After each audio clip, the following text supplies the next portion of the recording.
Right, good evening and welcome to Axiom Flux. And somebody's made a something on something else here. PJ's messaged. I better just quickly check it. Yeah, I'm going live. All right, I'm going to take that off because it messes with things. Right, anyway, welcome to Axiom Flux, Season 3, Episode 21, date 25th of June 2017. And tonight's topic is political correctness. Now, that's one to think about, isn't it? It sounds very innocent, but I think it's the most dangerous thing to call country sovereignties, culture, and I dare say humanity in general. That's what I think. Anyway, on the show tonight, we've got Jeff. Hello, Jeff. Good evening, Stav. I'm just getting stuck into a tub of ice cream here. Are you all right, mate? Yeah, I'm fine, thanks. Enjoyed the Neapolitan. Is it Neapolitan? No, it was raspberry ripple, mate. Okay, Rook and Raspberry Ripple. Right, yeah, and also we got Blackall Bridge. All right, Paul? Well, help me on, mucker. Give us some of that ice cream then, Jeff. On your bite is mine. How you doing, Paul? You all right, mate? Yeah, cheers. Are you? Yeah, pretty good, mate. Okay, well, you enjoy that, and I've got a little video that I want to share. Hopefully, guys, if it's messing about too much, let me know. I hope it's going to play. I'll put it on full screen. Then, but hopefully it's not going to be too juddery. But we'll give it a go. Right, let's have a screen share here. Share. Is that no. Yeah, we've got the time tunnel now. We've got the time tunnel. Okay, then. Right. Okay, I'm going to put this on full screen. Right. Here we are. Okay, you seeing that, boys? Yeah. Yes. Let me hide that. Well, I'm going to start it a little ways in. This was an event Saturday, and it was football clubs united against extremist terrorism. And they marched in London. Reportedly, there was 10,000, but it was very little reported in the mainstream media, TV, papers, whatever. One or two bits about it on perhaps 2 or 3 people got arrested, but in general, with that amount of people, it was a fairly peaceful and successful march, and there was a few speakers as well. And this chap here that I'm gonna show you, he's let me get this right a minute. Let me take this back a minute because he spoke. This is Tommy Robinson. Yeah, people say he was right-wing, EDL, racist, fascist, whatever. But I don't give a monkeys because I think he's very misunderstood, to be honest. And he's got much respect for this guy called Mohin Singh. And he runs an association called Sikhs Awareness Society. And he's most Sikhs, if you speak to them about the problems, what's been happening for quite a few decades with the grooming gangs around all the various cities within the UK, perpetrated by, let's just say, Islamic. Well, they're not. They're just crooks, whatever they are. But anyway, he's been fighting them for decades. The Sikhs have, because they've had a pretty rough deal, and basically now they've moved on from just the Sikh girls to British girls, whether they be Sikh, English, whatever. So if you've had your head up your backside and not heard any of this, then you've had your head up your backside and stuck on mainstream media. That's all I can say. But anyway, let me. This guy's called Mohin Singh, and he heads this society here, and he's a Sikh. And let's see what he's got to say. And you know, this is to do with political correctness, believe it or not. So let's put it on for. And we'll start here. Let me know, guys, if it's a bit juddery or you can't hear it. Okay. I'll turn. All right. Let's give it a go. Test by anyway. All good. Can you hear that? Yeah. Oh.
what it is. It's religious extremism. And in this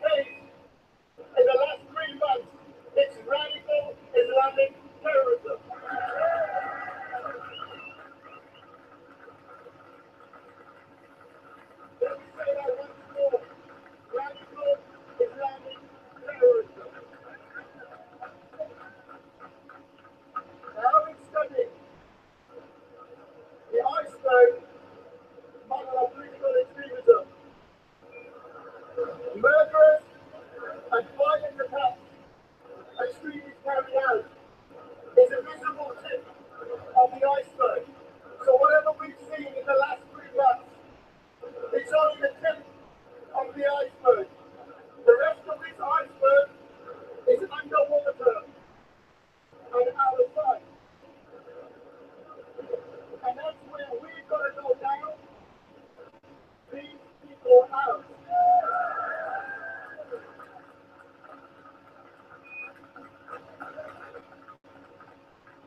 Government needs to establish a blacklist of foreign and homegrown imams and other political leaders who spew hate and intolerance and calling for the death and destruction of our multicultural and multi-faith society. The religious and political speeches that break morality and public order, they should be banned. Places where these speeches are made, whether online or in the real world, these places should be closed down ASAP.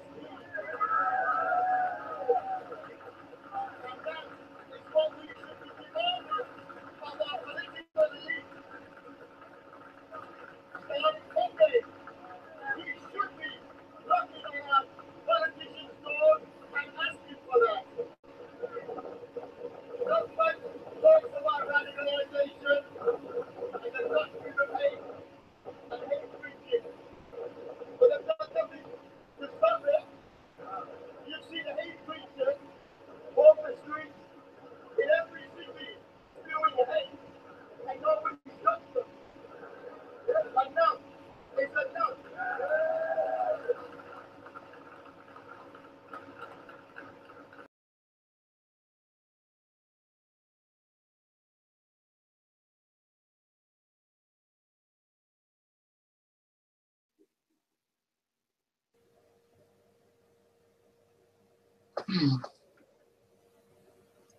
I had a bit of a job hearing that, actually. The sound quality was a little word. Yeah. I mean, I did hear him say radical terrorism, Islamic terrorism, which this is what's going down. So, I mean, was it all about that guy was a Sikh then, and he was basically condemning, what was he condemning exactly? he's condemning any kind of radicalism. And it's basically, I heard unity. Well, this is what it is. We've got to be united. I mean, this divide and rule which is being done to us is it's having its effects. Well, you see, the way I see it, I mean, the problem at the moment we got is Islam is the problem, and it's evil sort of ideology that they should be able to kill all the unbelievers and infidels and what have you, because their religion is based on submission. But it's not just Islam that's the problem. The way I see it, it's other religions. There's other supremacist religions that are very other ones that are just as bad, and I could name some, but we've got 7,000 religions, and a lot of them are incompatible with common law, and this is the problem. Yeah, Jeff, hang on a minute. Did that video just stop playing? Yeah, it just stopped. Yeah, I thought you stopped it. Yeah, I thought. No, they stopped it. Who did? Whoever's running this hangout. Seriously? Yeah. Well, that does. I didn't stop it. I didn't stop it. So Google stopped it. There you go. Mr. Schultz, whatever his name is. It's our government and their lackeys that are causing the trouble. Yeah, well, basically, if it wasn't that clear, he was saying political correctness. Political correctness is what's stopping people and suppressing people from speaking out. People who are on the sharp end of this that are physically being damaged and physically being attacked and physically whatever. People are being shut up. Like that video has been shut up by the powers that be. Okay, so, you know, I mean, they're stupid people. If they're listening now, you're being very, very stupid, because you're never going to shut people up. Yeah, and it come their time. Soon as they've got what they're wanting out, the people that actually shut that up, they will be shut up come the time. It's like the capos in the blinking in the Jewish ghettos during the war. You got a capo which was over control of all the Jews in the camps to make it easier for the Germans. But come the time when the last truck went to the gas chambers and that, the capos went as well to the gas chambers. This is what they don't realise. These people that are working for these people. But even the courts are doing it now. And if anybody speaks out against paedophiles, things like that, the courts put gagging orders on them and things like this. This is how ridiculous it's getting. Well, as far as I'm concerned, the only reason for stopping anybody from speaking out about anything is in the case of national security.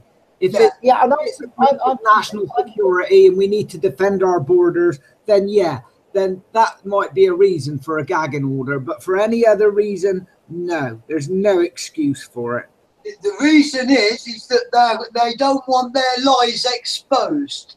That's why they're shutting people up. It's like, you know, it's like if you are a German living in Germany or in Europe, or if you're living somewhere in Europe and you deny the Holocaust, they'll throw you in jail for it. This is, and to shut you up. This is what they're doing. They've done it again and again with they threw an 87-year-old lady in jail. Well, and who are these people that think they've got the right to do that? And I'm convinced of this one thing, boys. I'm very convinced now, more than I've ever been convinced. They want civil war. They want people to fight people in the streets. This is they're purposely stoking it. They're purposely stoking it. Yeah, this is exactly what they want. They want people to fight people. And then they can bring in the Civil Contingency Act. Yeah, they want it not only in this country, they want it across the whole of Europe. Worldwide. They want it even in America, all over the place, anywhere where the culture, the Anglo-Saxon culture of common law and its culture, and all the rest that goes with it, they want that done. Right? Because they want they want to accomplish what Hitler tried to do. It's funny you should. Well, the thing is that they want to destroy the rule of law. That's the crux of it all. Yeah. They want to destroy any liabilities the controllers will have held against them, right? And if it means for half the population to be killed in civil war and disturbances and disputes, then that's what they're bringing on. So I'm pretty convinced now. That's what the powers that be want. It's funny. Geoengineering it towards that end. Absolutely. It's funny you should say that stuff, because I watched the video going back about Brexit, about leaving the EU rather, and it was Edge Media TV, and it was David Noakes on there, and he said it's now government policy to teach Muslims to hate Christians and Christians to hate Muslims, basically. And it's all by design, all of it. It's geoengineering, where they're pitting one faction against another faction, because while those factions are busy fighting each other, they're getting on and doing their dirty deeds against all of us. Exactly. That's what it's all about. Keep us divided, keep us fighting each other. And yeah, this is what's going on. But they think that, you see, they tried to bring this about. They expected there to be fighting on the streets. Oh, they've expected it long before now, Jeff. We've been expecting it for a long time, but we've been sort of unreasonably tolerant for us. They consider us unreasonably tolerant because we haven't been fighting them, and we've put up with it, you know. And well, that's right. And this is what the guy, before it got stopped by whoever, right, was going to go on to say. We must hold the politicians' feet to the fire. Exactly. Right. And he was quoting Mrs. May, not just this new messiah, Jeremy Corbyn, that seems to have brainwashed all the youth. You know, it doesn't matter either, right? But what he's saying is, and if they don't do it, then it's on the people's conscience, the people who stood by and let it happen. And the people cannot let that happen if the politicians don't do anything. Yeah, we've got to forget. On the politicians. We've got to forget these politicians that there's one party or another. It's not. It's just cross-party, one party, lib lab con, and they're all working together to bring in a military state. Well, that's exactly right. That's exactly right, Paul. Because when you said about the lib lab con, there's 8 Bilderbergs in the Conservative Party. There's 8 Bilderbergs in the Labour Party, and there's 1 Bilderberg in the Lib Dems, or there was. Up and I don't know about recent. I don't know about now, but there was, and so they're all Bilderberg run. And the job of the Bilderbergs, of course, is to bring in more Europe, more integration into the European Union. So none of them are going to give us what we want. None of them are going to give us the Brexit that we want. They've already screwed us on Brexit by installing European directives onto the British statute roll and things like that. So we're not going to get our freedoms back. They don't want nation states that have got their sovereignty. They want city mayors and that where you've got localism, and localism isn't what it sounds. Localism is more control to those. It's all about control. That's exactly what it is. They want a stamp down on our freedom of speech, which is the political correctness, which is basically a Frankfurt School of Subversion technique to destroy our freedoms and everything. And they're doing everything they can to basically enslave us and have us in such a way that we will accept all this more and more legislation and all this crap. Well, Jeffrey, concerned, what we need to do is put a load of gallows up, get a load of carpenters up outside Westminster, build some big gallows and have ropes on these gallows, and get all these politicians out, these ones that are subverting our rule of law, and they are working exactly to the blueprint of the Frankfurt School of Subversion. Anybody that don't know about that, look it up, the Frankfurt School of Subversion. And it's step by step how to bring about this military control. Exactly. Well, for any of our viewers that don't know, there's also a thing called what was it to do with Zion? The Protocols of Zion, or the Protocols of the Learned Elders of Zion, which was what it originally was, which was about 24 protocols, how to destroy a nation from within. And it was so successful, the Frankfurt School extended it to about 200 different methods. So and they are working in conjunction with each other. It's all the different left wing, right wing, all combined, which is called communitarianism. It's a communism working with the far right and the far left. There's no divide no more, that they're all working as one. And like we said, it's a lib lab con. Some of these Frankfurt School techniques are things like how to destroy the family unit, break down families, how to take away teachers' authority over children in schools, so that and bog them down with paperwork and things, so that they can't do anything, so the children and effectively the teachers just become glorified spies for the state. All these things. Even feminism was a Frankfurt School of Subversion technique to break it up. Designed exactly, specifically to break up the family unit.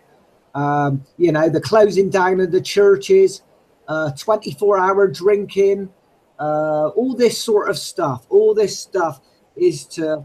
There's no smoking in pubs, because that's where people network, because most people think, oh, well, I might as well drink at home, it's cheaper, or at least I can have a fag while I'm having a drink. It's all part of it. It's all part of breaking down the networking of the people. That's right. They're killing off communities and things like this, and it's all part of the agenda. They're killing off the true communities, and they're bringing in communitarianism. Well, one of the reasons they wanted to end up closing down all our churches is an attack on Christianity, but it's also to undermine our morality and things like that. Yeah, basically it's an attack on our common law, because the common law is in the spirit of Christianity.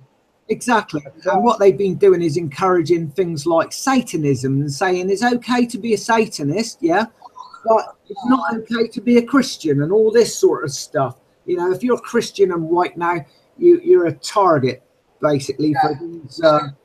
They will make the Christian out to be an extremist. Yeah, this is all an attack by these sycophants on decency and morals and, you know, family values, breaking all that down. All the family values being broken down, the families wrecked and destroyed. And they're almost there. They're almost there. Yeah. Yeah. Their infrastructure is more or less all in place, so we've got very little time to start standing up for our rights, speaking our minds, forget all this political correctness. As that Sikh said, call a spade, not a bloody fork. Exactly. Say it as you see it. Don't be frightened to speak up. In fact, speak up even more. This is now not a time to be silent, because silence will be at our own peril, because what they're doing is basically destroying all the societal values that our society and culture was built on. They're undermining the foundations, and this is how they're doing it. They've undermined the foundations to such an extent that it's just going to be chaos in the streets before long at this rate. And it's all a double-sided, it's a double-edged knife, because one, it basically means that we're going to be fighting each other and killing each other off in the bloody street, and two, they'll be able to bring in more of their totalitarian bullshit, which means there's less of us for them to control. That's exactly what they're doing, because it makes their job easier. So remember, silence is the ally of your enemy. Yeah, exactly. This is all about controlling us, destroying our freedom. Freedom is everything. Once our freedoms have gone, your freedom of speech, your freedom of right to assembly, public assemblies, your freedom of expression, all that stuff, when all that's gone, you're going to be living in a totalitarian nightmare where they're going to arrest you for the slightest thing. And they've already tried in this country areas where you can protest, which is in a field away from anybody that anybody can see the protest going on. They've already tried it. Well, somebody said something about the European Union, actually. It's funny you should mention about protest and that. They said that with the European Union, the only thing you're allowed to protest for is more European Union. That's how bad it is. And what people don't realise is the people that are laying these laws down are not elected. They are the European commissioners that are making the laws, and they are not elected. It is a dictatorship, for crying out loud. People, get it in your minds, it's a dictatorship that's coming down fast and hard. Well, it's very Soviet, isn't it? When the only thing you're allowed to protest for is more and more Europe, you know. It's going to be worse than the Soviet system was. It's going to be 10 times worse. It's going to be at the end of a barrel of a gun before too long. And I am not exaggerating. Well, I mean, the Soviet Union was pretty bad. I mean, they had gulags and, you know, people went off to the gulags and they were basically worked to death until they dropped. I mean, they used medical health as an excuse. And then they tried to reframe your mind. And if they couldn't succeed in brainwashing you, they sent you to the gulags. And not many people returned from the gulags because it was as good as a sentence of death. That's right. And what we've got now is the EU's version of the gulag, which is political correctness. And it is a gulag. It is shutting us all up. It is stopping us from speaking out and standing up for what's good, moral, decent. And it's standing, you know, we've got to stand up and we've got to call this out for what it is, you know. Never mind all the baubles and trinkets that are thrown in your way, like Coronation Street, EastEnders, sports, this, that and the other. It's time for us to do our homework now and get organised to stop this rot, because it is very, very rotten indeed. Well, a lot of this was brought about by a thing called the Anti-Defamation League as well. This is all about shutting down your freedom of speech. When you're trying to establish who the problem is or what group of people, you might, you know, determine that the Jews are the problem, for example, right? Well, you know, you can't say that, because then you get tarred with the anti-Semitic brush. Oh, you're an anti-Semite. And if you say that the Muslims are the problem, oh, you're a racist. You can't say this, you can't say that. They instantly jump on this racist card to try and end the argument. But it doesn't end the argument, because the problem still exists. And as long as we keep ignoring, this and being silenced by this racist card or this anti-Semitic card and that, we're never going to get to the root of the problems. Everything should be open to criticism. Everything should be analysed. Everything should be talked about in real terms. This isn't about attacking people because of the colour of their skin. It's attacking their ideologies and their religious indoctrinations, if you like. Islam is not a religion. It's an ideology. It's a political ideology, actually. Yes. Yeah. That's exactly and if you want to know who your enemies are, what Voltaire said, if you find out who you can't criticise, then that's your enemies. And that's why they brought in political correctness. Exactly. And there's loads of these religions that are supremacist, where they look down on other religions as though they're inferior and that they should be destroyed and stuff like this. Now, if anybody thinks that is culturally acceptable, no, it's not culturally acceptable. No. They want us to have cultural integration. For us to have cultural integration, we have to have people that are in this country that are free to worship whatever religion they want without being targeted by another religion, right? No. Providing that religion isn't harming anybody else. Within the confines of common law. That is basically it. Common law needs to take primacy. Without common law taking primacy over everything, we cannot coexist. It's as simple as that. This is why they keep on and on. Look, we've got no constitution, yet they're on about changing the constitution or bringing in a new constitution. So, look, it's double talk. They are absolutely criticising them. Sorry, that's the wrong word. They're actually shooting themselves in the foot because there is a constitution. Otherwise, why would they say we're going to bring in a new constitution or do away with the old constitution? Well, they want to mess about with our Bill of Rights. They want to mess about with the Magna Carta and all the rest of it. You know, what I say to that is we need to go back to basic common law, the way it used to be. And, you know, and we need to call things out for what they are. I mean, for example, call a spade, as that Sikh said. We've got to start calling a spade and start criticising those that are in the wrong and trying to subdue us. Well, in Britain, for example, this is one thing that needs to be talked about, all right? And I don't care what people think. They can call me a racist or whatever, right? But if we're going to have people in Britain running this country, all right, they have to be British.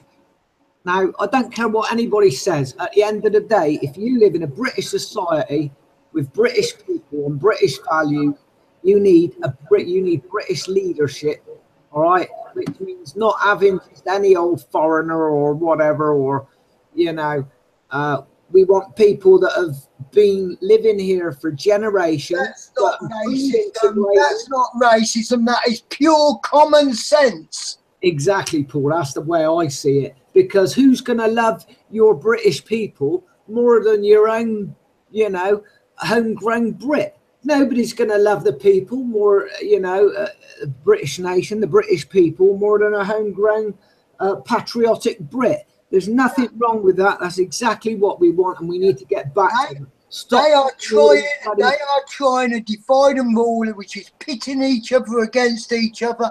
And just remember, guys, a house that is divided is no house at all.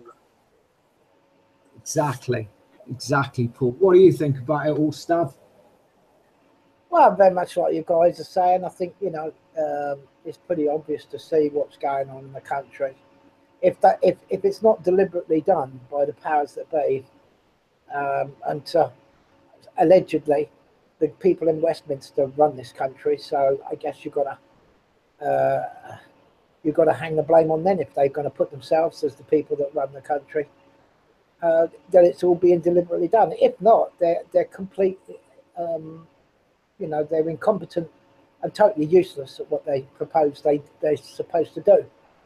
So there can only be one or two things: that they're deliberately making this happen, or they're completely useless and incompetent and shouldn't be where they are. The whole establishment shouldn't be where. Yeah, it's not incompetence; it's treason. Yes, we know what it is. So call it for what it is. It's treason. The beginning of wisdom is calling things by their proper name. Indeed. Yes, of course, and we know full well this was done decades ago. We know how they subverted the Constitution and the destruction of common law and turned it all over to civil statutory obligations, rules. They're not laws. We know, and of course, they've done it for so long now that generations, unless the information was passed down through the generations, through your family, which is completely family now is disemboweled. There is no family anymore in this. So how can society? Well, there's no family morals. There's no families anymore. But let's still call it the society and civil. How bloody absurd! We are now living in a defrocked democracy. We are not living in a democracy. Come on, look. See how many times they've messed with the ballots and everything. Yeah, I agree, mate. There's no democracy at all. What we've got is a bunch of usurpers, that have just running amok. They're running amok. They've been doing it since they took us into the EU. I mean, Emmett Pickles said, "I am an unlikely revolutionist, but the revolution starts here now." Yeah, right. Well, this is the sort of revolution that I'd like to see, is to, you know, like the peasants, what was it with Wat Tyler, the peasants' revolution, the peasant uprising, whatever you want to call it. I think we need to get back to that, you know, get the pitchforks out, end up at Westminster, put some gallows up outside, take them out and bloody hang them, and take our country back. Yeah, we are speedily heading towards feudalism. And that's what this localism bill's all about. And the localism, it's feudalism, where you've got one lord in the manor and you have to doff his cap, you have to doff your cap to him every time he rides by. And if you don't, you get whipped. Yeah, all these bloody Lord Mucks. Now, all you people out there, if you love your children and you want the best for your children, you have now got to stand up for your children. Definitely. What we do now will definitely affect, or what we don't do, either way, it will affect future generations. And it's a case of, you know, do you want these freedoms? I mean, in the past, you could do more or less whatever you like, as long as you behaved within common law. You know, you didn't cause harm, you didn't cause loss. You could go out with a bunch of lads and have a drink, can of beer or whatever. You can't go out and even have a can of beer on the streets now. This is how ridiculous it is. And we've got a two-tier law system now. you've got British law and you've got Sharia law and all this sort of rubbish. Well, it should be all equal before the law, and it should just be common law. This is a common law realm, and I'd like to point out something else as well. People say this is a Judeo-Christian nation. No, it's bloody not. It was always a pagan Christian nation. It's not a Judeo-Christian nation at all. What we've had is a bunch of infiltrators, Zionists, that have brought about this terminology, Judeo-Christian rubbish, nonsense. It's never been Judeo-Christian. Time for meekness and being mild is now over. We've been far too tolerant for far too long. But I must stress, it has all got to be done non-violently, because as soon as we start violence, the civil contingency plan will be brought straight in, which is, for anybody that don't know what the Civil Contingency Act is, it's military law, and it's at the point of a gun. Well, I disagree. But I suppose if we come to that, Paul. It will do very fast, and we're moving very fast in that direction. And the speed is speed snowballing up. Well, you either bring it's either brought to the head, or you lay down and let it steamroll you over. You don't have any choice here. Well, I mean, at the end of the day, I disagree with that up to a certain degree, Paul, because you say it shouldn't be done with violence. But what is it they use against us? What they use, they bring the police out with the batons, the tear gas, you know, and it's got to be done with mass force, which is everybody united. I think whatever it is, you must obtain and stand on the moral high ground. You mustn't push it the way they want you to push it. Whatever it is, whatever the resolve that's needed, you must have the high moral ground. Always keep the moral high ground. Yeah. Otherwise, you will be doomed. You will be doomed. I think we're past the moral high ground. I mean, if we had enough of us together, you know, armed with weapons, like, I don't know, fashion our own weapons from bloody, you know, pitchforks, or we'll get the pitchforks out or whatever. I think if there was enough of us, we could overthrow this government, and we could. Well,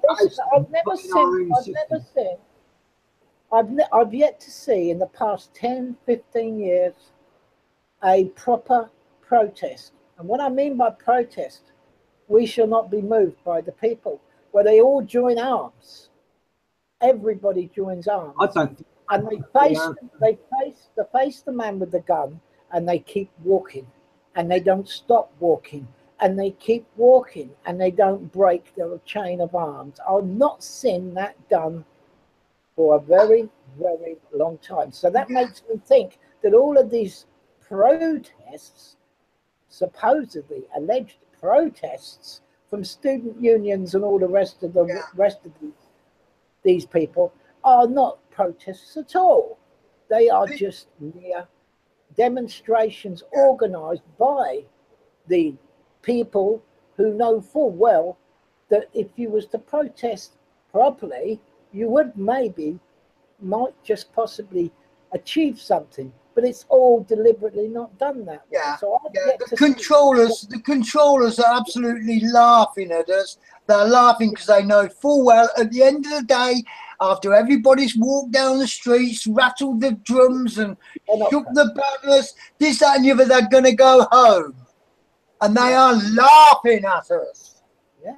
Well, I don't care what people think. I mean, yeah, people can call me an idiot or whatever, or they can say I'm being treasonous by inciting violence and that, right? But I don't think we're going to solve this with any protests or petitions. What we need is to oust the government by pure force, whatever it takes. That's just my personal opinion, right? And I'm a patriot. So what I say... That's not being treasonous. That is your duty. Right, yeah, I'm standing up for the British people. I want our country returned to us how it's supposed to be, a return to common law, get rid of all this bloody legislation crap that subverted our law, and return to some sort of normality. And that's being a British patriot. Paul's correct. Paul is absolutely correct, which even if you just go back to the Magna Carta, you know, Article 61, you know, which is a lot of people call lawful rebellion. Well, you have to distress and distrain a treasonous leader, a treasonous government. It's your duty. Once you've been notified of that, you're guilty of misprision of treason for not doing it. Exactly. We've got to mention it. It's our duty to mention it. It's our duty to bring it up and try and bring about some sort of normality one way or another. Reinstall common law. Yeah. Because common law is the bedrock of our nation. Exactly. And this is why they are trying to break down all the nation states across the world. So they've then got complete control. Look what the European Union and people like Theresa May and all this lot are doing, trying to normalise paedophilia like that's acceptable. No, it's not.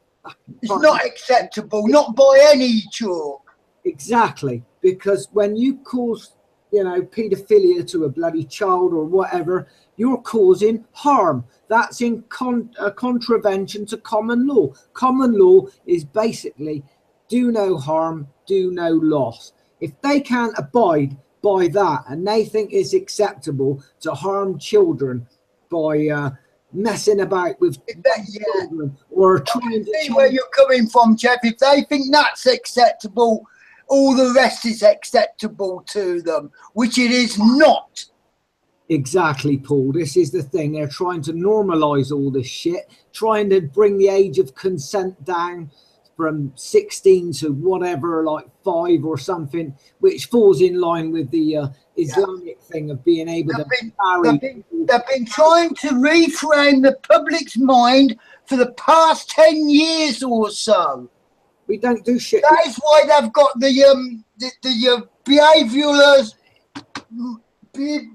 insights team actually in the government that are sitting there planning every day how to reframe the people's minds. You know what? I think they're trying to use Islam to do it, because in Islam they can marry 3-year-old children and shit like that. This is all part of the immigration weaponization. Yeah. Wake up, people, please wake up. This is the call to arms. Exactly. This is what we need, a call to arms. Get the bloody pitchforks out and all this. Turn up at Westminster, build some big gallows outside and remind these so-called public servants that they need to get back in their bloody box and stop trying to subvert our rule of law. Stop working outside their authority, which they're being taught to work outside their authority by common purpose, which has infiltrated every bit of authority in the land. Yeah, they've subverted all our common, local. This is exactly what Hitler done. Come on, it's history, people. History repeats. And don't think it can't happen in this country, because it bloody well can. And it is happening. Sorry, I'm doing an Afghani here, but I'm so angry about how people have sat back and let this happen. Well, Paul, I don't think there's a political answer to it. So, and there never has been. And you know what? It's time now. It's time to move away from conspiracy theories. It's time to pick a side. If you don't know which side you're on, and there will be sides, there'll be 2 sides, like there is everything in life.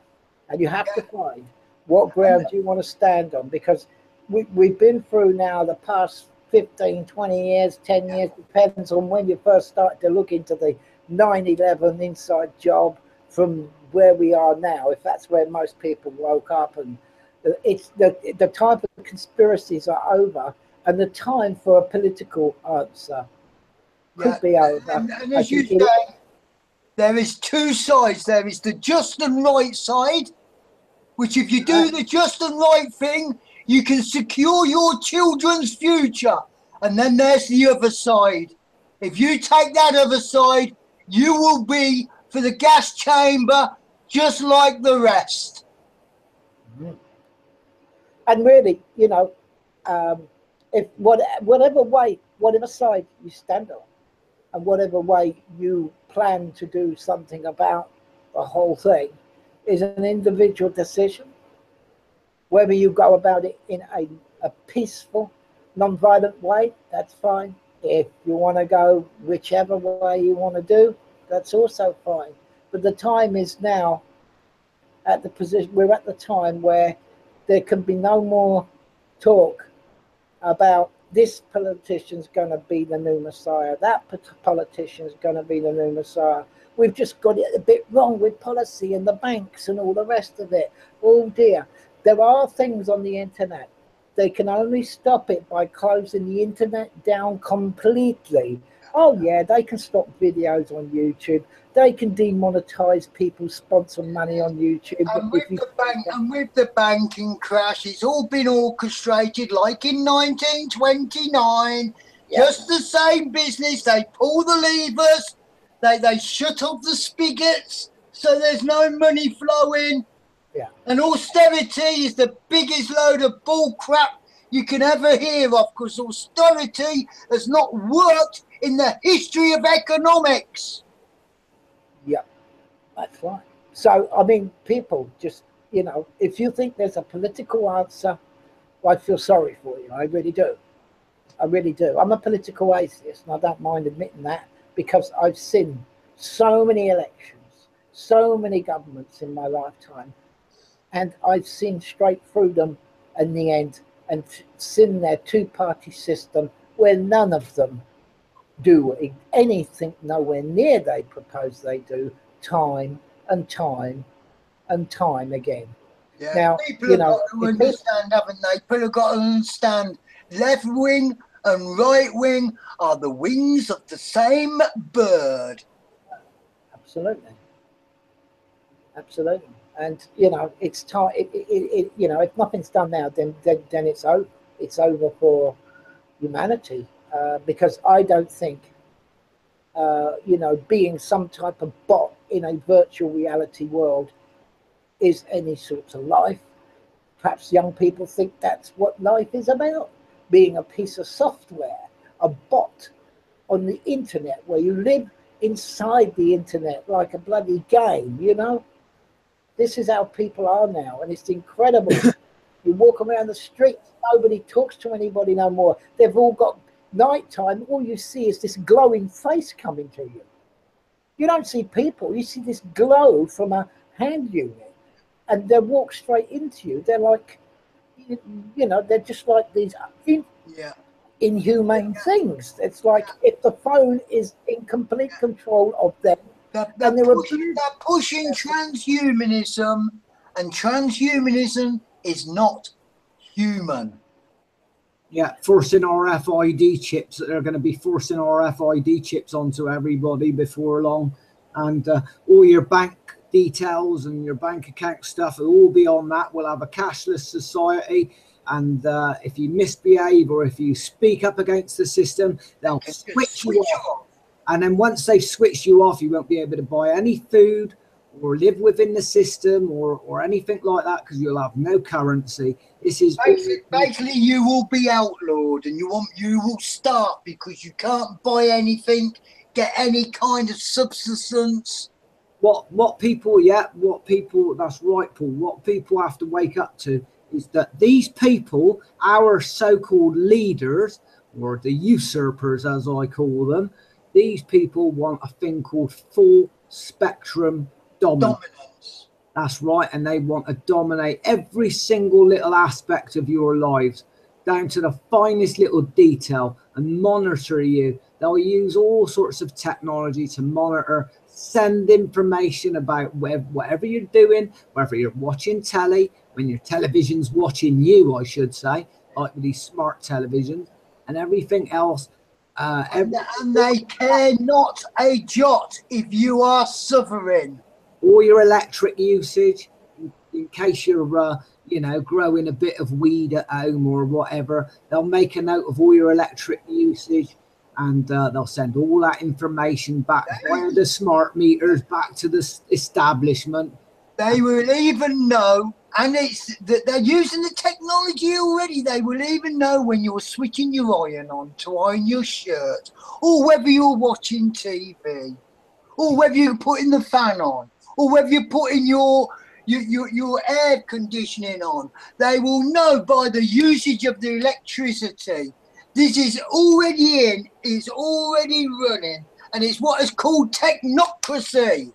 Technocracy, yeah, exactly, Paul. Who wants to live like that? I don't. Now, and I think the answer, well, okay, I don't think the answer. If people say, well, I don't know what to stand for and I don't know who to stand for in this confused world, it's simple. Each and every country, whether you're France, Germany, Sweden, Switzerland, any European country, England, Scotland, Wales, whatever, you've got a flag, right? It's a flag. And people say, what's that old bullshit? Stand under that flag and claim your country as a people for that flag, not as a government. A nation with no borders is no nation at all. Same as a nation with no military, that's no nation at all. And what have they done with our military? They've taken it apart systematically, and what's left of it is going to be absorbed into the European Union's military. Behind their backs, with no debate in Parliament. Yeah. They've already unified us with France, well, with the EU. They've already unified their military, and they've already bringing in the military fund, which means that takes out all our own capabilities. Yeah, exactly. So we're as impotent as any other small nation that hasn't got a military or whatever. We're basically, they have committed high treason at the highest. High treason, yeah. Yeah, absolutely, high treason. They've made us completely, they've castrated us, effectively. In common law, there is a law in the common law that nobody can commit treason. And they can't change the rules so they can commit treason. And this is what they've done. They've changed the rules so they have committed treason. Let's say it for what it is. Let's stop this political correctness. Let's say it for what it is. It is treason, and each and every government for the past 20 years or so have committed treason. Right since Edward Heath, he started the treason flowing. Yeah, I could take it back to 1911 and the Parliament Act, which destroyed the three-partite constitution by stealing the power from the Lords and stealing the royal prerogative from the monarch. And they grabbed absolute power, the House of Commons, and they got the cheek to call them sovereign and not the people. That is treason in itself. Yeah. Well, they've done a number on us, lads. They have literally done a number on us. They've taken our country apart from the inside, bit by bit. They've incrementally, over a long period of time, and they're patient. They're very, very patient. And and dangled all baubles and trinkets in front of us, all the distractions, so we can't see what they've been doing. I think it's time to change the capital. I think the capital should go back to its English capital, which is Winchester, which is the capital of Wessex, which was Alfred the Great. The capital that they call the capital was brought by a foreign power that never conquered the people, and that was by William the Conqueror. And he brought the capital by building the Tower of London, and he was the one who stole the capital from Winchester, the Anglo-Saxon people. So we ought to that to our viewers that don't know, but there's London City and there's City of London. They're two separate entities. London City is part of the UK, but City of London is not, and it's only a square mile. It's a square mile. Independent state. It's got its own flag and its own laws, and it's nothing to do with our realm, the United Kingdom.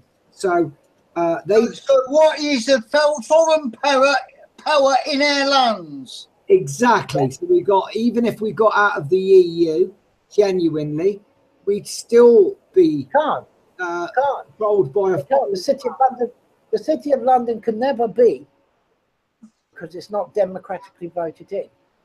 This is the crazy thing. You're looking for democracy from a place that's not even democratic, and it's called the City of London, Houses of Parliament. It's an undemocratic place that doesn't belong. It's not even part of the UK, as you say, and yet the stupidity of people asking politicians who sit in that place to hand out democracy from an undemocratically elected place. It's not even elected, it's chosen by corporations, and the corporations are the banks, and that's how it's chosen. That's how they choose the Lord Mayor of London and the remembrancer who sits alongside the Speaker in Parliament to make sure the Speaker and the Parliament all follows the City of London. So, you know, it's all there. The Queen's not even allowed in the City of London without permission. And money cares. Well, that's right. She has to ask permission. Blackmore has to hit the door and ask to come in. We all see that every year. Well, we're not going to see it next year. Apparently, it's been cancelled. This Parliament's for 2 years. And these people in the City of London, they love money. It isn't money that's the root of all evil. It's the love of money that's the root of all evil. Yeah, money's just a tool if it's used properly. If the system is designed properly and not this usurious system that we got, we could have a monetary system that would work as a good medium of exchange. Within common law, everything is unlawful in this whole damn society. Every goddamn thing. And getting more and more unlawful day by day, and it's picking up speed. Yeah, it's just unlawful because the place that they supposedly meant to legislate law in statutes, it has no right to legislate because it's not even part of this country. It's not a democratically elected place. It's not. It's nothing. It's a group of greedy imposters. And when you get the Chancellor of the Exchequer, like Philip Hammond, that says, "Oh, sprinklers don't necessarily make anything safe." Yeah, man. You know, that is there because it's going to cost them money to put sprinklers in. They care more about the money than people's lives. Unfortunately, they've used those people for stooges and patsies.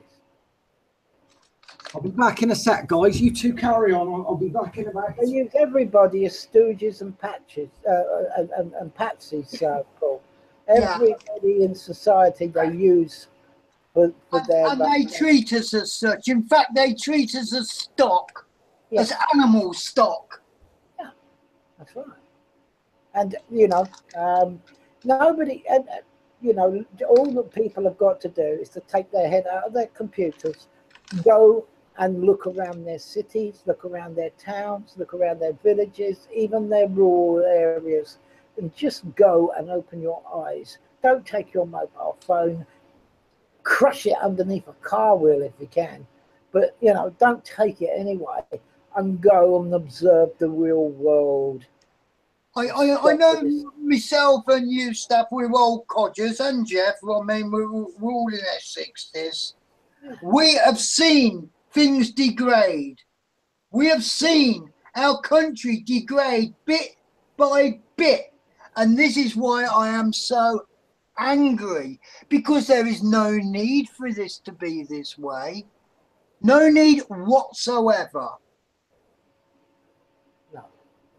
Absolutely not. But then you see, we're now generations down the line, and we're old and decrepit, and you know we don't know nothing. We can't possibly know anything a young kid has learnt on a computer, because you know they know everything because the computer tells them so. It reminds me of Star Trek when Captain Kirk used to ask a question to computer, you know, for an answer.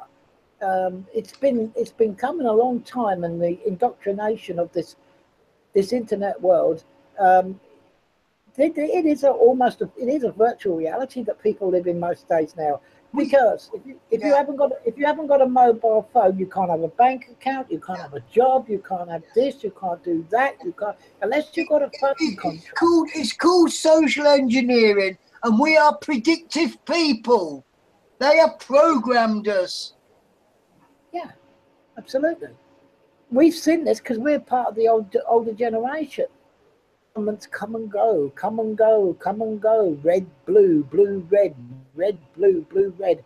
And then, listen, a revelation to anybody listening, which I don't think there is, but it doesn't matter. Perhaps they'll listen to this later on. It don't matter. It makes no bloody odds. What matters is the love for each other and making sure everybody's got food in their bellies and a roof over their head and are happy and content. Well, bring back the rule of law. If they want a government, can't have it in London. To be dissolved, and it'll have to be turned into a museum of how not to run democracy. That's a good idea. Relocate the capital and have administrative people to carry out the will of the people in a kind of direct democracy, but give them no power to legislate laws. Where the people come together and make proper laws, not laws that are going to benefit. Well, we've got common law. Yeah. We've got common law, Paul. Yeah. Yeah, that's the bedrock, and that's the bedrock we should be working from. Yeah. And what they've also tried to install and overlay over our common law is Neapolitan law. And that is where you have to prove yourself innocent. If you've been accused of something, you have to prove yourself innocent. Corpus juris, they call it. And if anybody looks up the words corpus and juris, you'll know what that means. Inline them stuff. Well, corpus, what is corpus? Corpse. Yes, and what's juris? Jury. Jury? Well, dead jury. You don't have a rule by peers. You don't have trial by peers. You're guilty, and you've got to prove you're innocent. See, what we had running in conjunction with common law was habeas corpus, which means innocent until proven guilty. Exactly. Under their Napoleonic type rule, the EU Napoleonic type thing is corpus juris, which means basically guilt until you prove your innocence. And have you ever tried proving a negative? Exactly. It's got nigh on impossible to prove your innocence. You know, if somebody says, or charge you with this and that, if they say, oh, you've done this and that, is nigh on impossible to prove your innocence. This is what they've done. They've subverted our rule of law, turned it upside down. You've been charged. You're guilty until you prove innocent. Well, you can't prove innocent if you've been charged with guilty. It's impossible. How can you do that? You can't do it, can you? Exactly. This is how you looked at, and if it's just one judge, he is looking at you as guilty. As soon as you walk in that courtroom, that one judge is looking at you as guilty. So how do you stand a chance?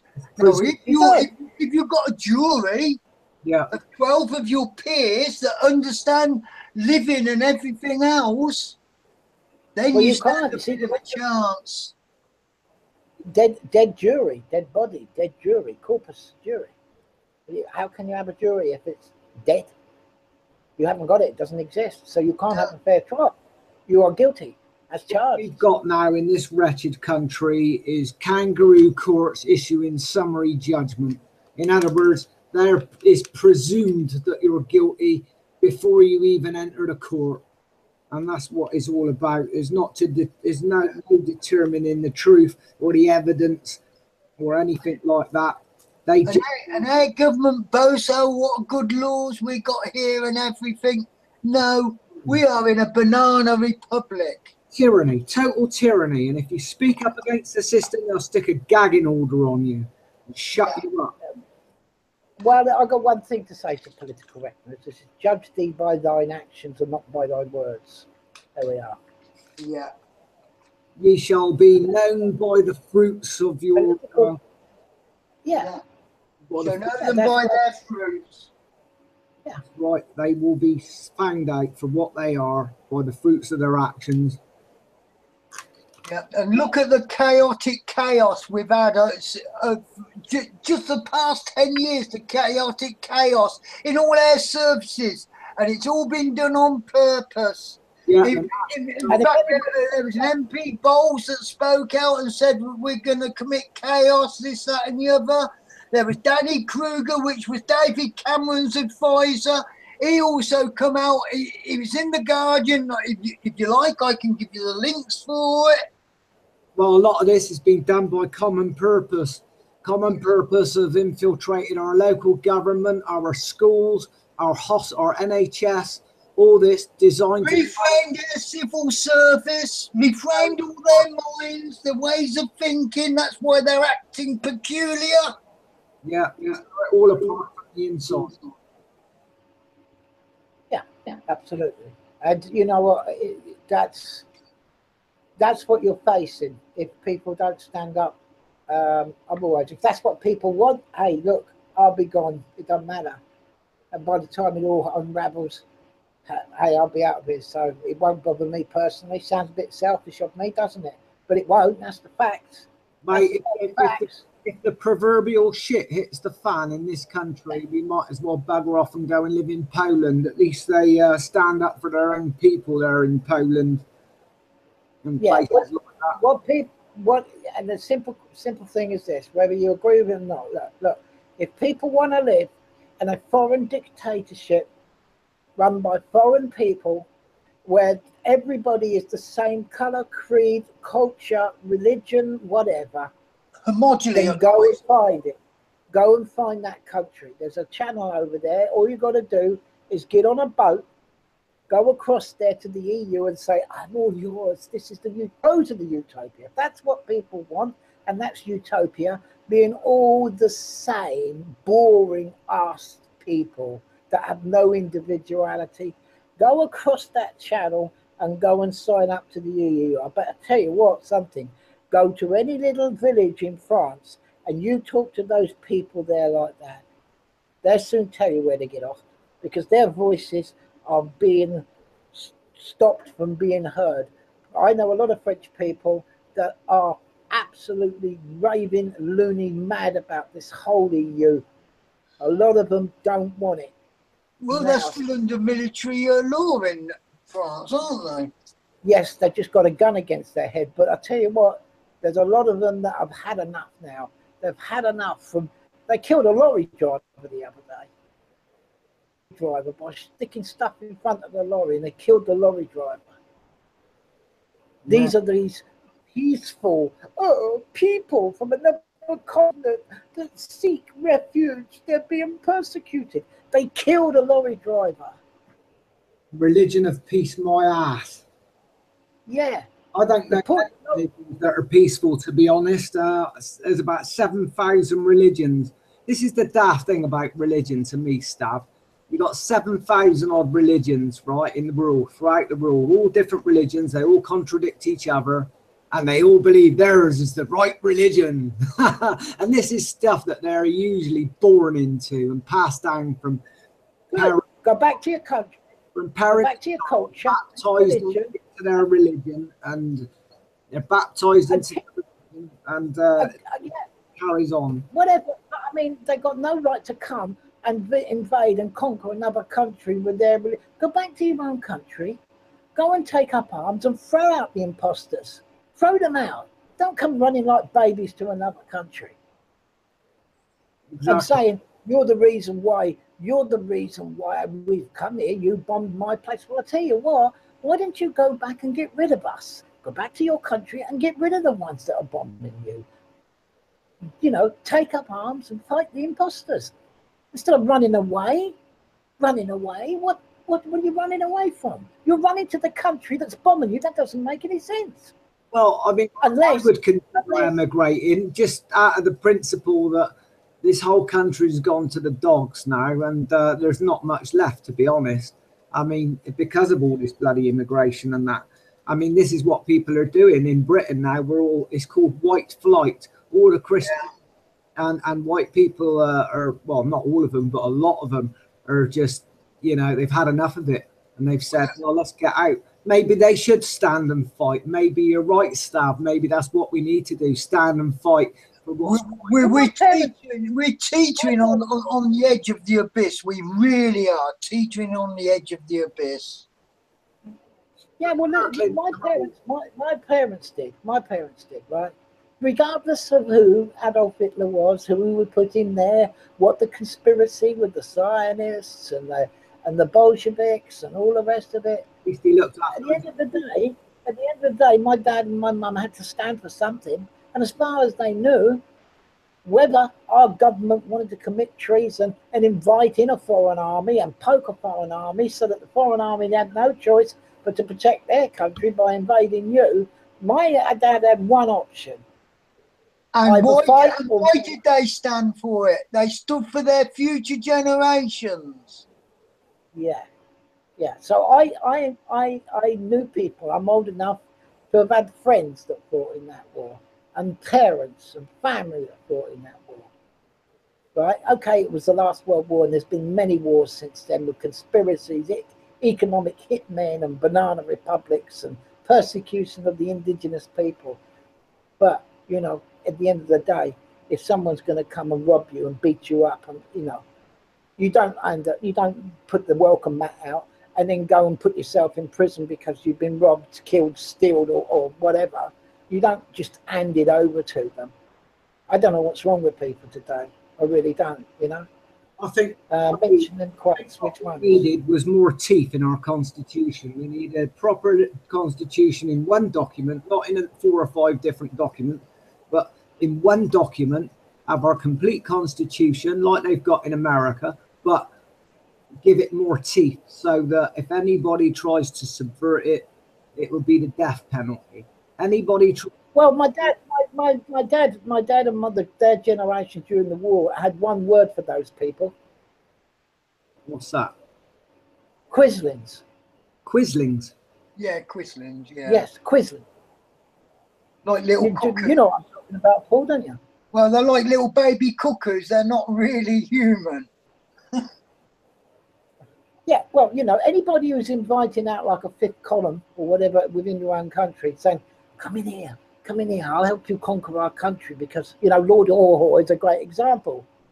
Lord Orho, who went over to Germany and used to speak on the radio and say, Germany calling. He's an Englishman, for crying out loud. The most dangerous army is the ones within. They're more dangerous than a standing army from without. They call them 5th column or something, Paul? Yeah.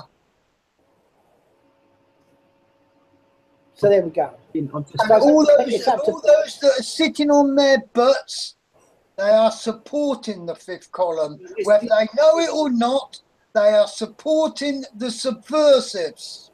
Listen to this. This is a quote by Marcus Tullius Cicero. This is an old quote that stands true today, and it's so important that people need to listen to this.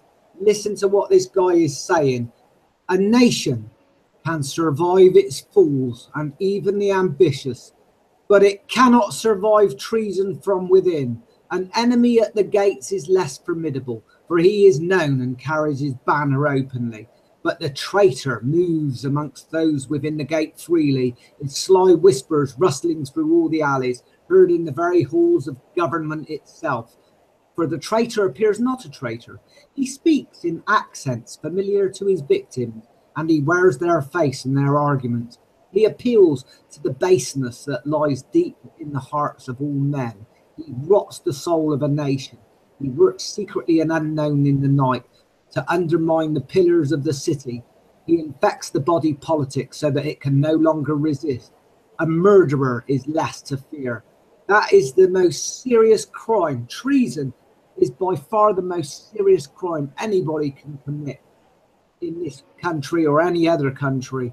So, that's a great quote by Marcus Cicero. That says it. Yeah. Absolutely. And we need to start standing up for our country and basically calling treason out for what it is. Regardless of what they've done with the rules, they might have taken away the treason rules. So what? Bloody string them up. Get them out. Yeah, the point is they cannot take away the treason law because it is set in the foundation of common law. They cannot do it. Otherwise, if they try to take treason away, they are committing treason by trying to take it away. Yes. Treason is treason. It remains the same. Anybody that goes against their own nation and their own people, which is what they've been doing by flooding the country with immigrants and then turning them against the indigenous people of this realm. That is, by any definition, treason. And to say that, oh, it's cultural integration. No, it's not bloody cultural integration. It's an invasion. They want to take over and install their bloody caliphate in this country. And if that isn't subversion by allowing that to happen, I don't know what is. Well, you could actually entertain the thought that anybody who wants a foreign country to run this country's laws, i.e. the EU, is an act of treason. Yeah. So entertain the thought of the Remainer here.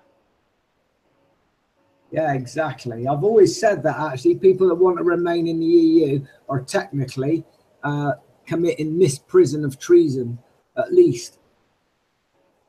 Yeah. Yeah, of course. But you see, the fact is, I guess you can forgive them that, because the act of taking us into the EU was treason anyway. So, but there you are. That's an opt-out, like they've done. That's all they've done, is they've taken us in and then they've given us an opt-out. Well, we shouldn't have all this opt-out stuff. It's like, for example, when they decided to make all our confidential health records available, they give us an opt-out. Well, no, that's doctor-patient confidentiality. They shouldn't have put us in the first place. We need to get rid of all this opt-out stuff. It should be opt-in in the first bloody place. And if people don't opt in democratically, then it's subverted. It's subversion. Yeah. Well, you could actually say the Great Repeal Act is treason too, because they want to bring EU laws to our law. That's foreign laws. Without a public referendum. It's also unlawful, because they are changing the constitution by involving. They have not the mandate. No. So any politician talking about entertaining Article 50 in the Houses of Parliament, which is an unlawful place, as we've already established, or anybody with half a brain can find out, right? Let's forgive them that for the moment. Let's keep it on point here. Anybody entertaining, asking about anything to do with Article 50 is committing treason. Courts. Right. Nobody's talking about that, and nobody's talking about what they've done by rolling their bloody EU directives onto our statute books. What we should have done was gone back to pre-EU rules. And Well, do you remember them when they used to say, "Oh, but we got to be on the EU train to be able to steer it"? No, we shouldn't be on the EU train in the first place. Exactly. Well, Winston Churchill said, "I think it's a splendid idea that we establish a federation, United Federation of Europe. I think it's a great idea," he said. That Churchill. He said we could, yes, and he said we could be part of it, but never in it. Yeah, what he meant was a Freemason when all's said and done. Yes, but he meant by never in it, we can never be in it. We can be part of it, but we can never be in it. We, the City of London. Because they can't. It's against EU law. If you have no democracy, you can't be a member. If you're not a sovereign country, you cannot even apply for membership. No, but you have to be a nation with a sovereignty so they can take it away. Yes, you've got to have a democratic society. And but the EU is not democratic, because all the laws that are laid down by the European commissioners, and they are not elected into position. They're not even democratic, and they're not even a democratic organisation. No. How stupid and preposterous. Anti-democratic, if anything. Yeah, absolutely. I really don't. I do understand. I do understand. You've got young people who want things for nothing. They want grants from universities. And they want it now. But you've got to remember the young ones have been indoctrinated I've been indoctrinated that we can't survive without being in the EU. Well, how can we survive so well and so long before we was taken into the EU illegally? A bit like, But we're not in the EU because a mandate was not given. it's a bit like money, Paul. We survived without money for millions of years as lower primitive beings. And yet we rely on money now as if we need it. We have to have money. We can live in a society without bloody money.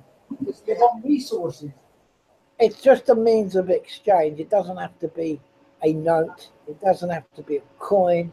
It doesn't have to be anything. If it's intrinsic, if we want to trade, you know, swap something. Swap something like a Red Indian. You want to split a means of exchange? I'll swap 10 beads for this purse, whatever. You know, it's just a means in between rather than actually swapping the items. They give you something in between which is of a value in case you don't want to swap anything, but I'll give you something of value that you can swap with somebody else. It's a means of exchange, a medium. And it's the people that position themselves in between that drain all the country of the money.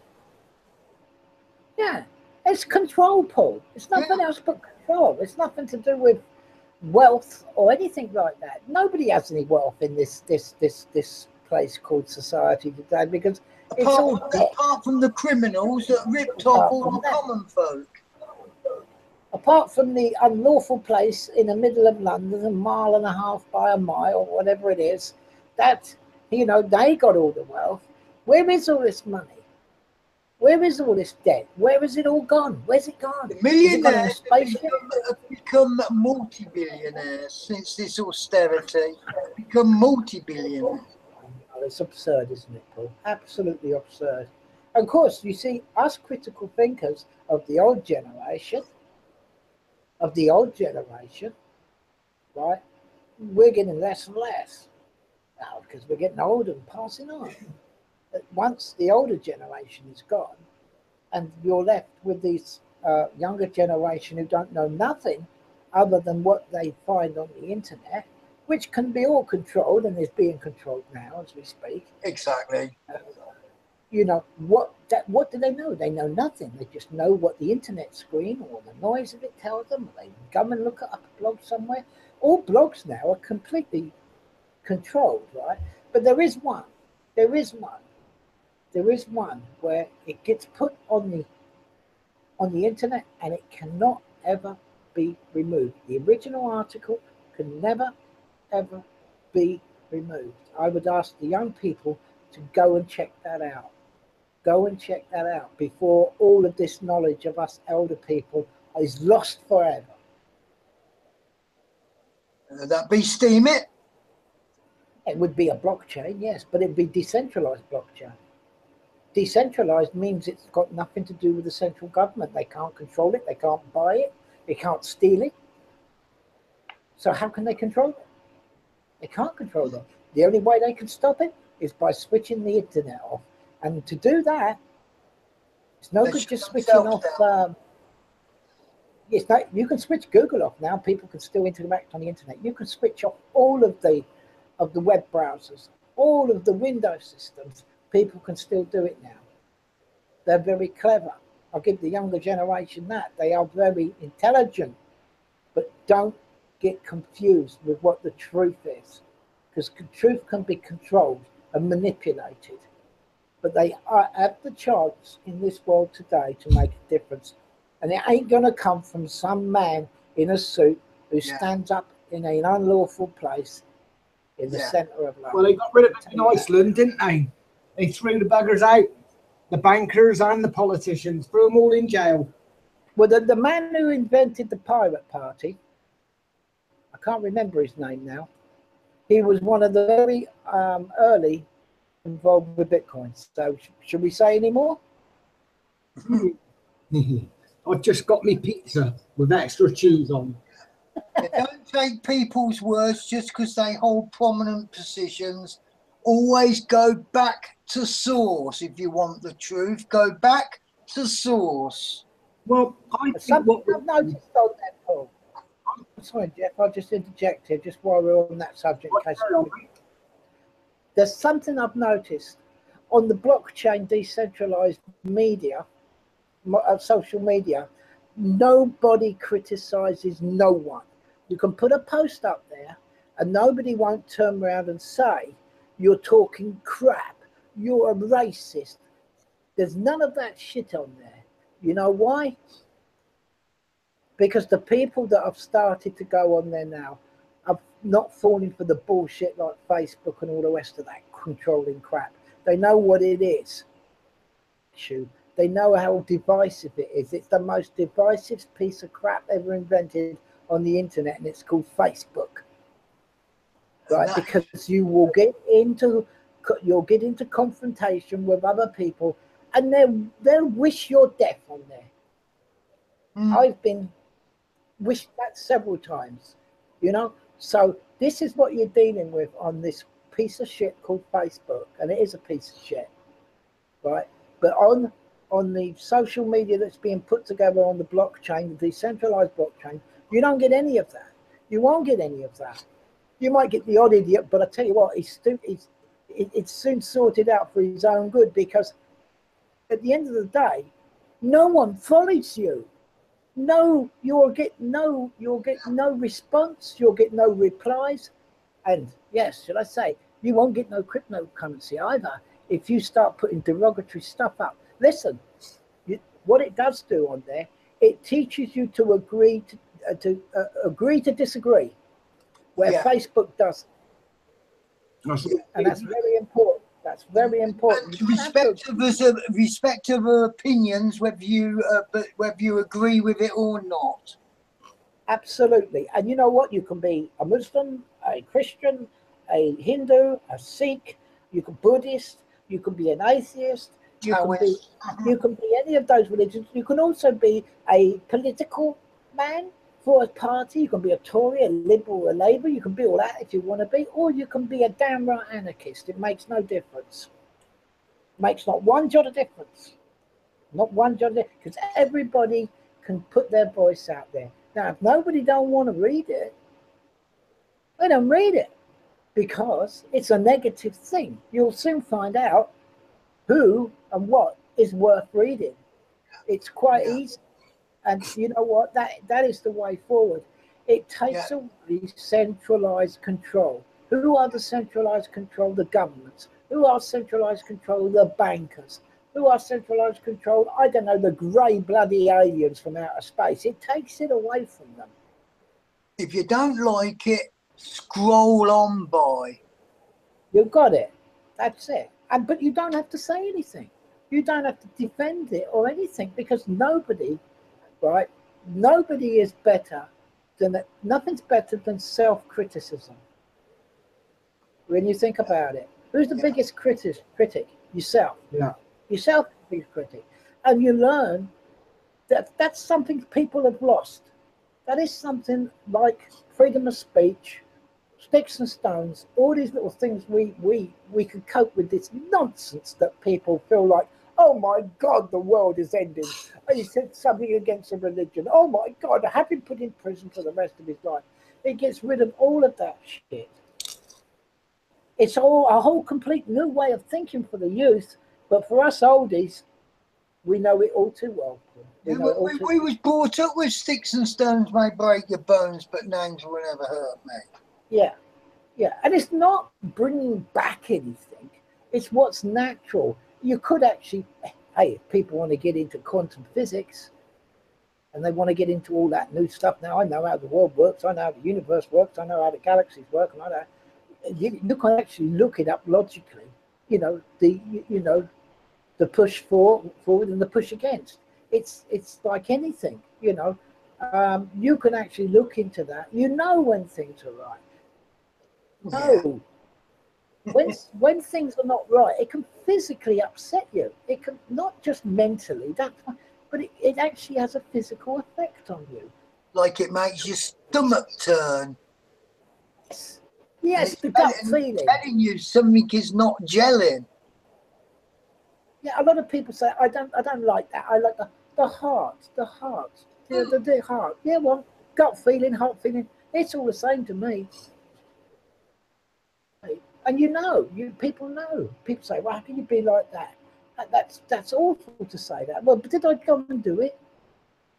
And persecute somebody face to face and pester them and tell them and harass them every day, follow them every day? Did I physically do any damage to them? No. Well, that's stalking. Yeah. This is a different thing. I cannot understand why people waste the time if they totally disagree with something. Why do they waste the time having a go at that person on the other end? I don't understand that. Just scroll on by, get on with your life, and go into things that you want to find out. Yes, you've got it, Paul, because you know what? It's a waste of your life. Those seconds arguing with somebody about some political god who's going to do absolutely jack shit, say one thing and do the other, because, time teaches you that. The most precious commodity any of us hold is time, and we don't hold it. That's why it's so precious. Yeah. So people get with it if you're young.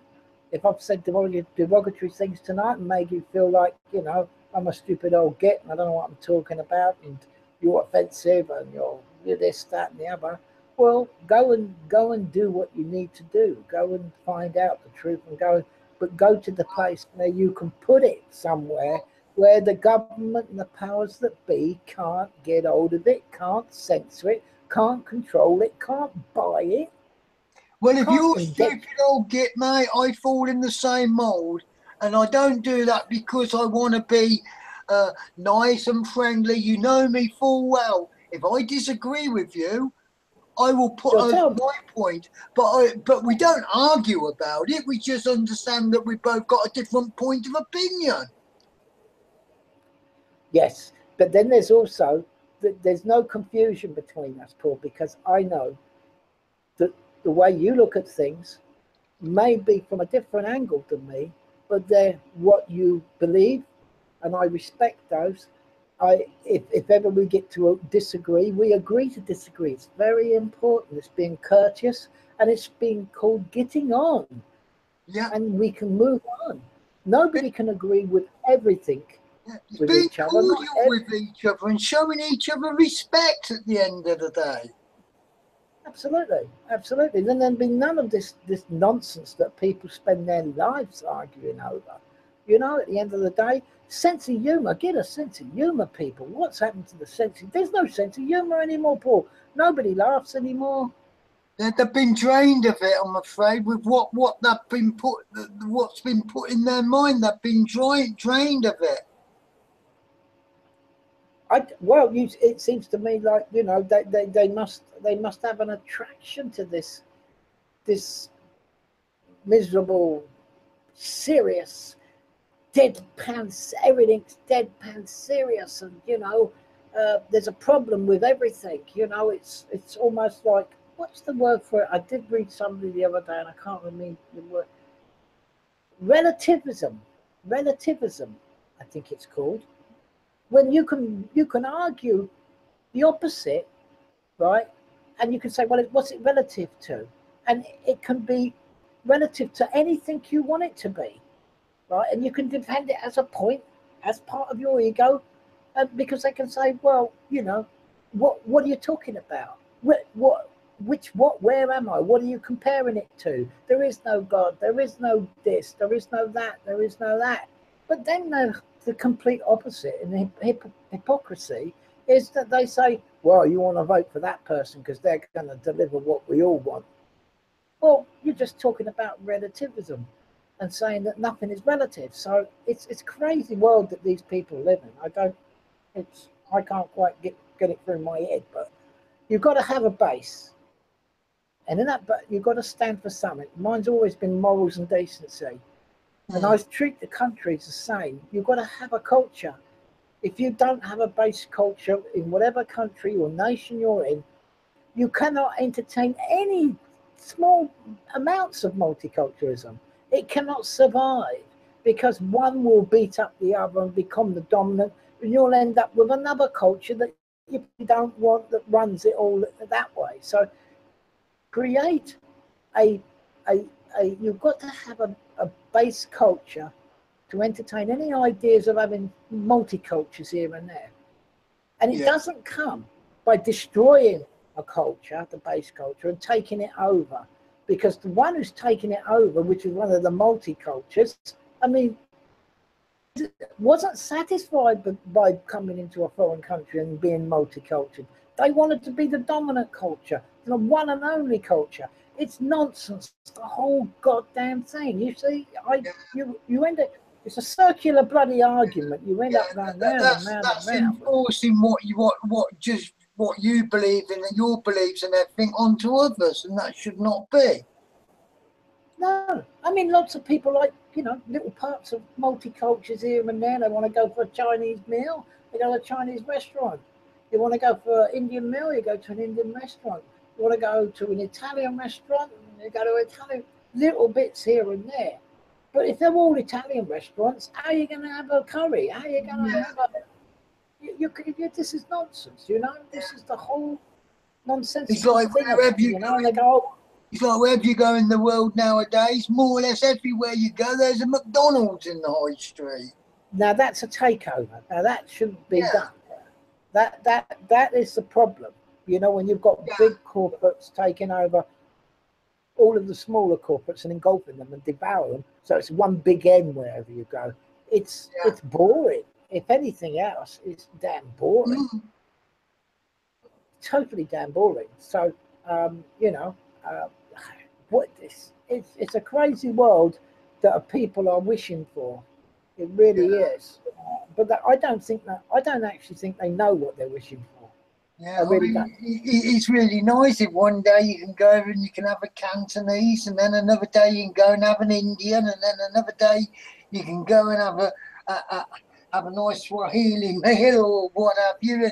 It's that, as you say, each one's a culture of its own. Yes, but if you don't have a base culture, to keep that all together. Oh yes, I still like me fish and chips, which is their base culture. Well, yeah, let's be honest. Otherwise, you won't be able to have laws, as in a common law. You know,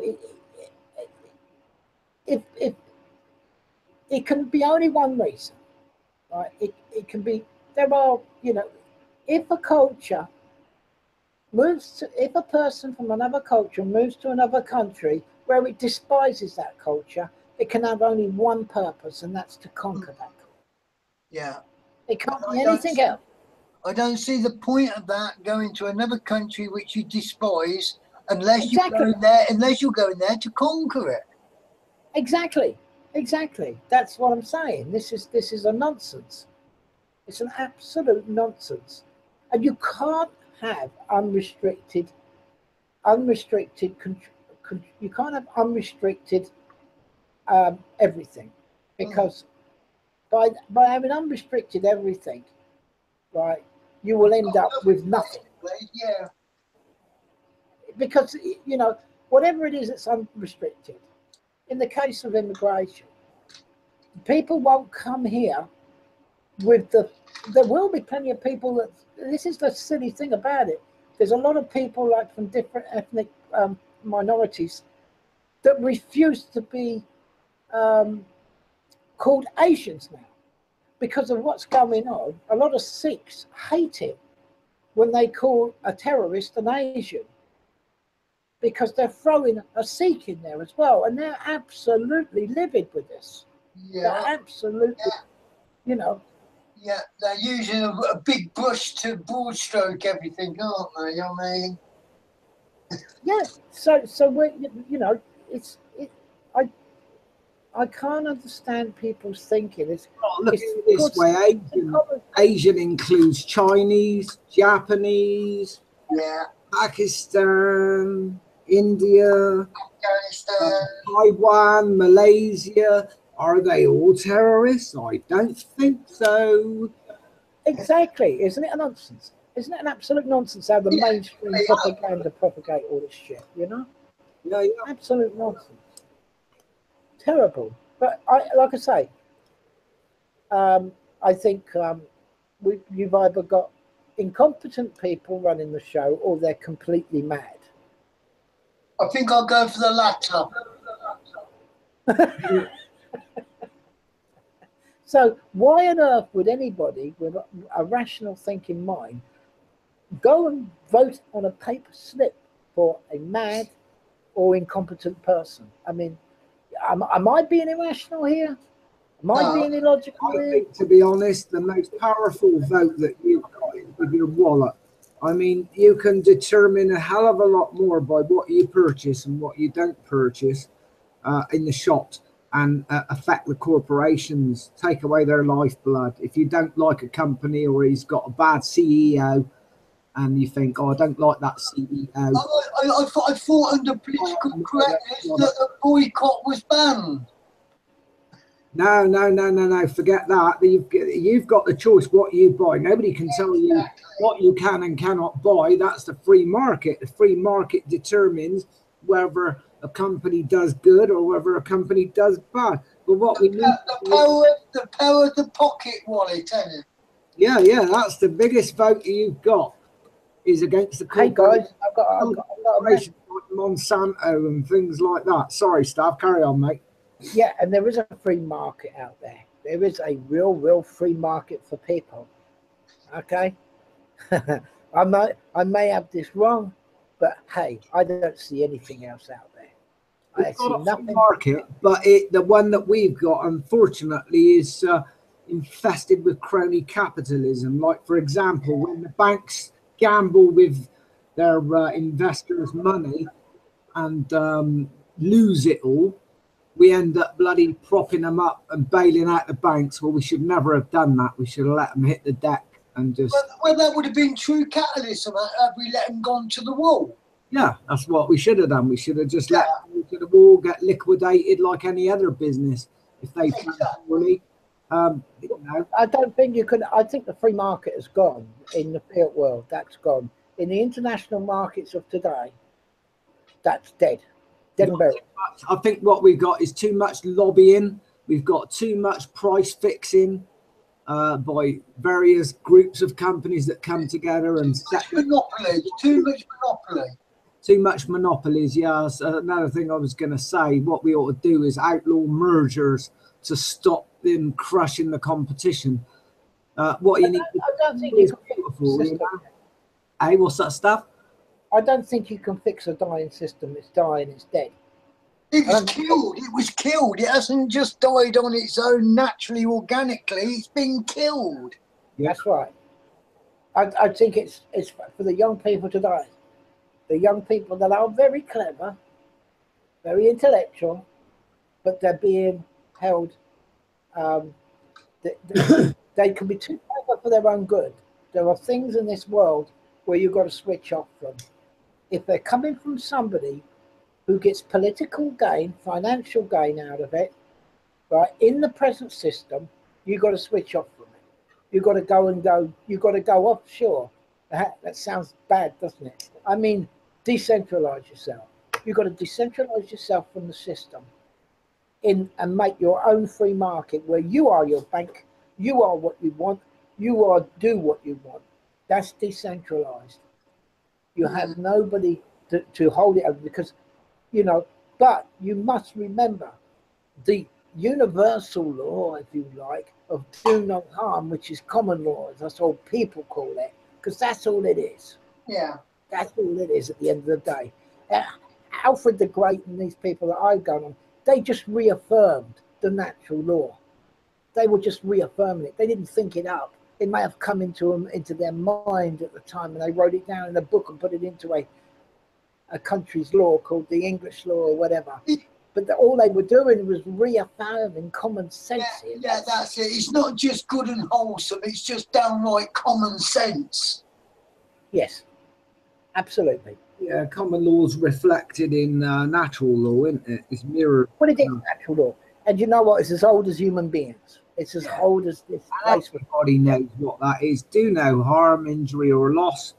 And, you know, just to coexist. Well, you could break it down to one law, which is basically do unto others as you would have them do unto you. You expect people to treat you nice, treat them nice. It's as simple as that.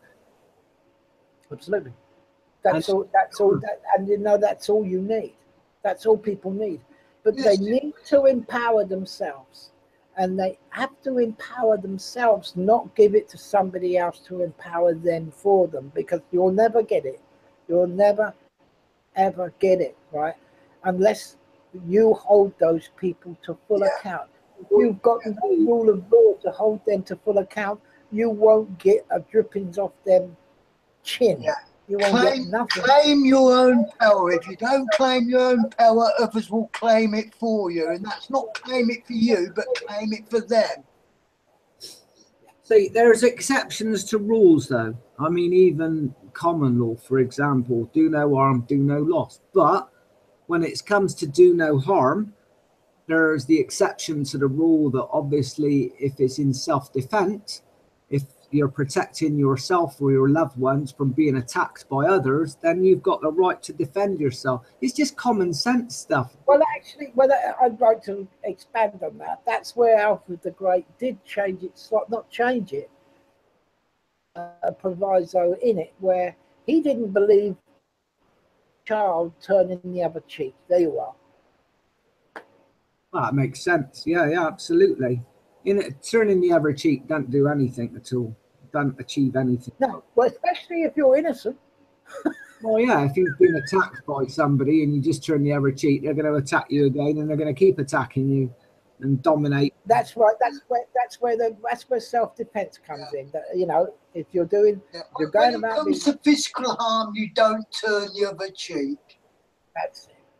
Yeah. Oh, it's all common sense stuff. That's all you need is sensible rules in a society. You don't have to expand it beyond belief like they've done with hundreds of thousands of legislative rules that has basically done the opposite and subverted the rule of law and turned it. Well, let's put it to the test, Jeff. Let's put it to the test.